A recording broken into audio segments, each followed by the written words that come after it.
Hello everyone, আসসালামু আলাইকুম। আশা করছি আপনারা সবাই অনেক অনেক ভালো আছেন। আজকে আপনাদের সাথে শেয়ার করব আমার কাটাছেঁড়া ঈদের কিছু নমুনা। কাটাছেঁড়া ঈদ বলার কারণ হচ্ছে এই যে দেখতেই পাচ্ছেন, এখন আমি বের হয়েছি শপিং এর জন্য, আর এখন বাজে রাত 12টা 7 মিনিট। এটা 29 তারিখের ভিডিও, যেহেতু রাত 12টা প্লাস, তাই মোবাইলে 30 তারিখ দেখাচ্ছে। আমার হাতে মাত্র একদিন সময় আছে আমার ড্রেস মেক করার জন্য। প্রতিবারের মতো এবারেও আসলে শপিংয়ের ক্ষেত্রে আমি প্রচুর পরিমাণে অলস ছিলাম, যার কারণে আমার একদম শেষ মুহূর্তে এসেও শপিং করা হয়নি। মজার ব্যাপার হচ্ছে, একদম শেষ মুহূর্তে এসেও আমি মনে মনে প্ল্যান করছিলাম বা মনে মনে ভাবছিলাম যে হয়তোবা এবার 30টা রোজা হবে এবং আমি আরও একদিন সময় বেশি পাবো। আমি বুঝলাম না পুরো রোজা শেষ করেই একদিন বেশি পাওয়াতে আমি কি এমন উল্টাবো।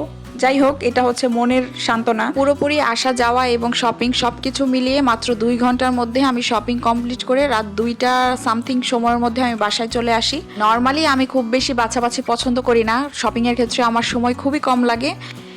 এনিওয়েজ, এবার আসি আমার ড্রেসের ফেব্রিক কালেকশনের দিকে। এখানে যে দেখতে পাচ্ছেন, এটা প্রিন্ট শামু সিল্ক। যেহেতু এখন বেশ ভালো রকমের গরম পড়ে গিয়েছে, আর কটন ছাড়া মোটামুটি এই ফেব্রিকটা আমার কাছে বেশ ভালো রকমের কমফোর্ট মনে হয়। শামু সিল্ক আসলে অনেক কোয়ালিটির হয়, এই ফেব্রিকটার কোয়ালিটি বেশ ভালো ছিল, সেই সাথে এটা ছিল অনেক সফট, আর এটার প্রিন্টটাও মোটামুটি আমার বেশ ভালো লেগেছিল। আর কিছুদিন আগে শপিং করলে হয়তো বা আরও কিছু অপশন পাওয়া যেত, বা সময়টাও বেশি পাওয়া যেত, কিন্তু এখন সময় খুব কম। মাত্র আমি একদিন সময় পাবো এই ড্রেসটা মেক করার। যাই হোক, পায়জামা এবং ওড়নার জন্য আমি এখানে এই জর্জেটের ফেব্রিকটা নিয়েছি, যেটার মধ্যে খুব সিম্পল কিছু সিকোয়েন্সের কাজ করা ছিল।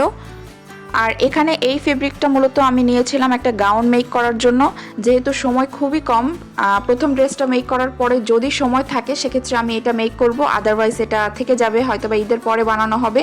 এবার একটু ভিন্ন প্রসঙ্গে আসি। আমার হাতে যেই টপটা দেখতে পাচ্ছেন, এটা মূলত আমার ভার্সিটির ফাইনাল সাবমিশনে মেক করা 3টা ড্রেসের মধ্যে একটা। ম্যাগাজিনের জন্য সেই যে ফটোশ্যুট করিয়েছিলাম, এরপর এই 3টা ড্রেসের মধ্যে শুধুমাত্র একটা ড্রেসই আমি পরেছিলাম, এছাড়া বাকি 2টা ড্রেস শুধুমাত্র ঘরে এমনিতেই পরেছিল, কারণ এত খোলামেলা ড্রেস আসলে আমি কখনো পরি না, আর সামনেও হয়তো বা ইনশাল্লাহ কখনো পরবো না। তবে আমি কোনো সেলিব্রিটিও না যে আলমারি ভরে ভরে ড্রেসগুলো সাজিয়ে রেখে দিব, কারণ অযথা ড্রেস দিয়ে আলমারি সাজিয়ে রাখার মতো এত জায়গা টাকা কোনোটাই আমার নেই।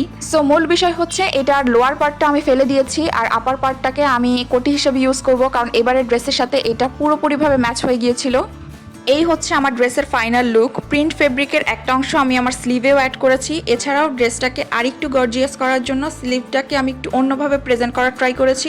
প্লাজোটা মূলত সারারা স্টাইলে মেক করা, তবে সারারার কুচিটা মূলত নি থেকে স্টার্ট হয়। এক্ষেত্রে আমি নি এবং এঙ্কেলের মাঝামাঝি জায়গা থেকেই মূলত কুচিটা স্টার্ট করেছি, এবং ঘেরটা মূলত বেশি রাখার ট্রাই করেছি একটু বেটার লুক দেওয়ার জন্য। সো ভিউয়ার্স, খুবই অল্প সময় বানানো আমার এই ড্রেসটি আপনাদের কেমন লাগলো অবশ্যই জানাবেন। আজকে এই পর্যন্তই। সবাই ভালো থাকবেন, সুস্থ থাকবেন। আল্লাহ হাফেজ।